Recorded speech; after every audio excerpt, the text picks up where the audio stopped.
Good morning বন্ধুরা, welcome back to my channel. আশা করছি যে যেখান থেকে আমার এই ভিডিওটা দেখছো সবাই ভালো আছো, সুস্থ আছো। আমরাও খুব ভালো আছি। এখন বাজে ওই 7:45টার মতো। এখন থেকে তোমাদেরকে সাথে নিয়ে আজকের ব্লগটা শুরু করছি। আশা করছি ব্লগটা তোমাদের ভালো লাগবে। সকালবেলা এই যে বসে পড়েছি জল নিয়ে, লেবু আর মধুর জল।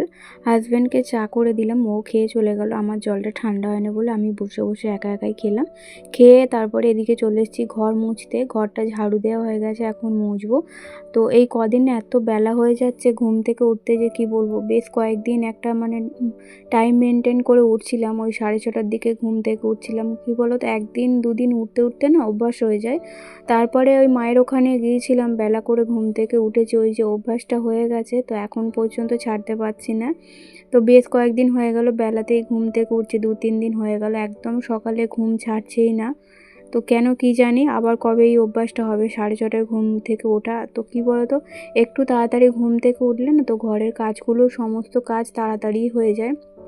আর লেট করে উঠলে ঘরের কাজও লেট হয়, আর কোন কাজটা ছেড়ে কোন কাজটা করব বুঝতে পারি না। তো এই কদিন আমার হাল এটাই হচ্ছে। আর যেহেতু এখন হাতের কাজ আছে, তো তাই সমস্ত কাজ তাড়াতাড়ি করেই করতে হয়। তো ভাবি যে সকাল সকাল উঠবো। প্রতিদিন রাত্রিরে শোয়ার সময় মনে করে শুই যে আজকে উঠতে পারিনি তো কি হয়েছে, কালকে নিশ্চয়ই সকাল সকাল উঠবো, এই ভেবে ভেবে শুই। কিন্তু সেই বেলাই হয়ে যায়।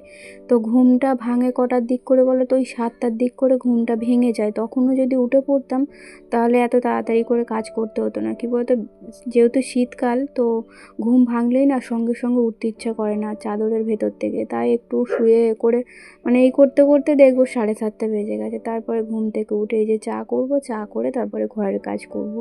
এই হচ্ছে আমার রুটিন এখন হয়ে গেছে। জানি না কবে চেঞ্জ হবে। সকাল সকাল উঠলে তো ওই রুটিনটা আবার চেঞ্জ হয়ে যাবে। হাজব্যান্ড তো ডিউটি বেরোবে, তো তার আগে ভাবলাম ঘরটা মুছে নিই। ও আর সকালে চান করে না, কারণ ঠান্ডাটাও খুব ভালো পড়েছে। বেশ কয়েকদিন হয়ে গেল ঠান্ডাটা একদম ছিল না, আবার কাল থেকে ঠান্ডাটা ভালোই পড়েছে। যেহেতু বৃষ্টি হয়েছিল, তো বৃষ্টির পরও গরম গরম ভাব ছিল, কিন্তু কালকে থেকে ভালোই ঠান্ডা পড়েছে। আর এই যে আজকে তোমাদের কি বলাই হয় না, আজকে তো 1 জানুয়ারি, জানুয়ারি মাসের 1 তারিখ। তো আজকে সেরকমভাবে কোনো রকম প্ল্যান নেই কোথাও ঘুরতে যাওয়ার। আমাদের এরকমই হয়, প্রতি বছর এরকমই যাই। আগে আগে এই 1 জানুয়ারি, তারপরে 25শে ডিসেম্বর, 23শে জানুয়ারি এগুলো ঘুরতে যাওয়া হতো। কিন্তু এই 2-3 বছর হয়ে গেল একদম কোথাও বেরোনো হয় না। তো টাইম থাকে তো কি বলবো, অভাব থাকে। টাইম থাকলে অভাব থাকে না, আবার অভাব থাকলে টাইম থাকে না, এরকম একটা ব্যাপার জানো তো। যখন পয়সা থাকে তখন আবার সময় হয়ে ওঠে না, আবার সময় থাকলে তখন পয়সা থাকে না। এই করে করে একদমই কোথাও ঘুরতে বেরোনো হয় না। মায়ের বাড়ি ছাড়া কোথাও ঘুরতে যাওয়া হয় না। তো আজকের দিনটা সবাই আনন্দ করে কাটাবে। কেউ ঘুরতে যাবে, কেউ ফিস্ট করবে, কিন্তু আমাদের কিছুই হবে না। তো আমাদের হবে না বলবো না, আমার নন্দাই আর কি নিয়ে যাবে 3 তারিখে, জানুয়ারি মাসের 3 তারিখে নিয়ে যাবে ফিস্ট করতে। তো আগের বছরও গিয়েছিল, তো এই বছরও যাবে। ওই একটাই আর কি বছরে। তো এই 2 বছর যাচ্ছি নন্দাইদের সঙ্গে। আগে আগে যেতাম না, এই 2 বছর যাওয়া হচ্ছে। ওটাই আর কি আমাদের ঘোরা। আর আলাদা করে আমার হাজব্যান্ড ঘুরতে নিয়ে যাবে বলে মনে হয় না, কারণ ওর এখন কাজের চাপ প্রচুর। তো যাই হোক, এখন এই যে সমস্ত ঘরের কাজকর্ম মিটিয়ে আগে চানটা করে নিলাম। তো রান্নাবান্না পরে বসাবো, আগে পুজোটা করে নিই, তারপরে রান্নাবান্না বসাবো। রান্না বসিয়ে যদি ঘরের কাজকর্ম করতাম তাহলে আজকে আমার আর টিফিন হতো না। তাই জন্য আগেই ঘরের কাজকর্ম সেরে নিয়ে চান করে এখন পুজো করে নেব, নিয়ে তারপরে রান্নাবান্না বসাবো, টিফিন করব। তো চলো, এই যে গাছে 3টে ফুল ফুটেছিল, একদম ছোট্ট ছোট্ট 3টে ফুল ফুটেছিল। তো চলো আগে পুজোটা করে নিই, কারণ পুজো করতে করতে যদি ক্যামেরা অন থাকে না, পুজোর মধ্যে মন থাকে না। তাই জন্য পুজো করার সময় না আমি খুব একটা ভিডিও করি না। আমার ভালো লাগে না পুজো করার সময় ভিডিও করতে। তাই কি বলবো, একটু আধটু করি, তো সব সময় করি না। যাই হোক, এখন পুজোটা হয়ে গেছে। এই একটা নাইটি ছিল, এটা না চান করার আগে ধোবো বলে একদম খেয়াল ছিল না। তো এখন এটা ধুয়ে দেবো, তারপরে মেয়ের জন্য জল রোদে দেবো এই বালতিটা করেই। আর পাতকতলাটা দেখছো তো কত নোংরা হয়ে গেছে। আমি প্রতিদিন বাসি কাজ করার পর পাতকতলাটা একবার করে ঝাড়ু দিয়ে পরিষ্কার করে নিই, কিন্তু আজকে তাড়াহুড়ো করে একদম মনে নেই। আর সেই ব্লিচিং দিয়েছিলাম, পাতকতলাটা বেশ পরিষ্কার ছিল, আবার এরকম শ্যাওলা হয়ে গেছে। আবার একদিন দিতে হবে, দেখি। হাতের কাজ যখন না থাকবে তখন ভাবছি ঘরটাও একবার পরিষ্কার করতে হবে, কারণ রান্নাঘরটা আমার খুব নোংরা হয়েছে। ঘরটা অতটাও নোংরা হয়নি, কিন্তু রান্নাঘরটা খুব নোংরা হয়েছে। এই যে বাসি বাসনগুলো ছিল, চায়ের বাসন, বাসি বাসন সেগুলো না উপর করা ছিল না। তো এখন এই সামনেটা রোদ্দুর লাগবে, এখানটা উপর করে দিলে বাসনগুলো শুকনো হয়ে যাবে, জলটাও ঝরে যাবে। তো চলো এখন রান্না বান্নার দিকে যাওয়া যায়, মানে যাওয়া যাক, অনেক তো ঘরের কাজ হলো। তো এই কয়েকটা পেঁয়াজ কেটে নিচ্ছি।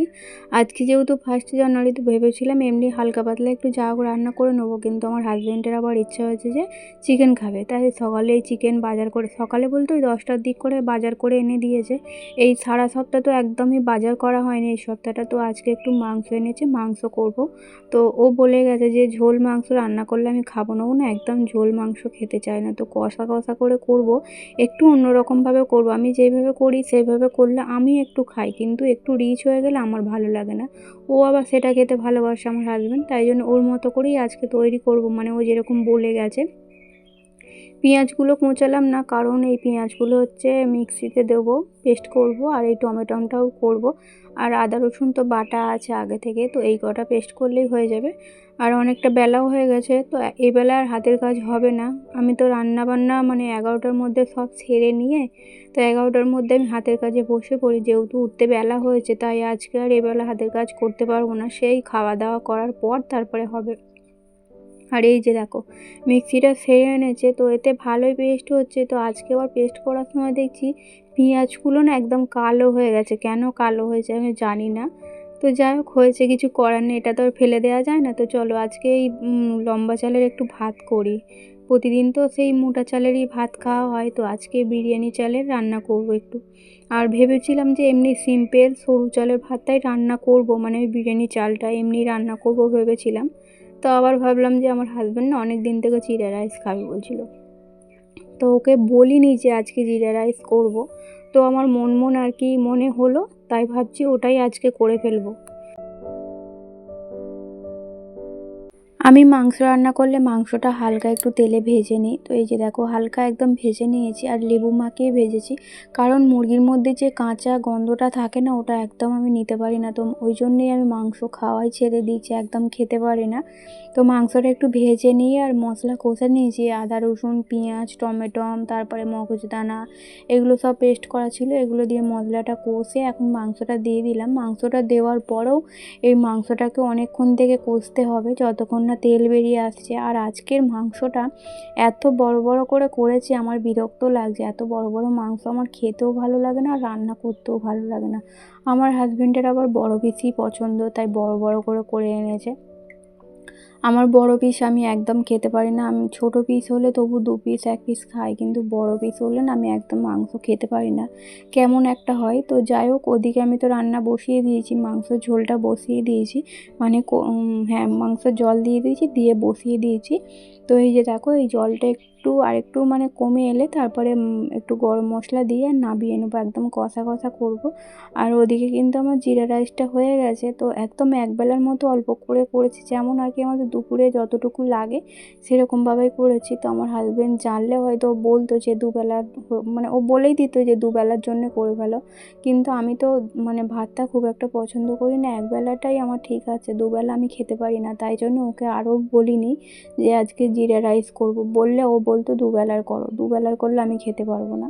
তাই আর কি, এই যে দেখো একদম অল্প করে করেছি, একবেলার মতো যেটুকুটা থাকবে থাকবে, তারপরে ওবেলা হচ্ছে এই মাংস থাকবে, একটু রুটি বানিয়ে নেবো, হয়ে যাবে রাত্রিটা আমাদের। এখন বাজে ওই 12:30 পৌনে 1টার মতো বাজে। তো এই যে রান্না বান্না তো হলো, এখন গ্যাসটাই পরিষ্কার করব। আর আজকে মাংসটা ভাজতে গিয়ে অনেকটা তেল পড়ে গেছে গ্যাসের মধ্যে, তো একদম বাজে লাগছিল। তো গ্যাসটা ওই জন্য আগে পরিষ্কার করে নিলাম, বাসনটা মাজতে বাকি আছে। তো মেয়ে চান করবে, জল গরম করবে, যতক্ষণ না গ্যাসটা মুছছি ততক্ষণও জল গরম করতে পারবে না, তাই ভাবলাম আগে গ্যাসটা মুছে দিই, তাহলে জলটা গরম বসিয়ে দেবে, আমার ওদিকে বাসনটাও মাজা হয়ে যাবে। তো বাসন মেজে নিয়ে তারপরে হচ্ছে একটু হাতের কাজ যদি টাইম থাকে করব। তার মধ্যে আবার মেয়েকে খিদে পেয়ে গেছে, ও বলছিল খিদে পেয়ে গেছে, সকালে হালকা টিফিন করলে না একটু তাড়াতাড়ি খিদে পেয়ে যায়। তো এই যে ওকেও দিয়ে দিচ্ছি, তারপরে ওর বাবা এলে আমি আর ওর বাবা খাবো একসঙ্গে। আর ও তো আজকে রাইসটা আর মাংসটা খুবই ভালো লেগেছে। তো বন্ধুরা চলো আজকের ব্লগটা এই পর্যন্তই, টাটা।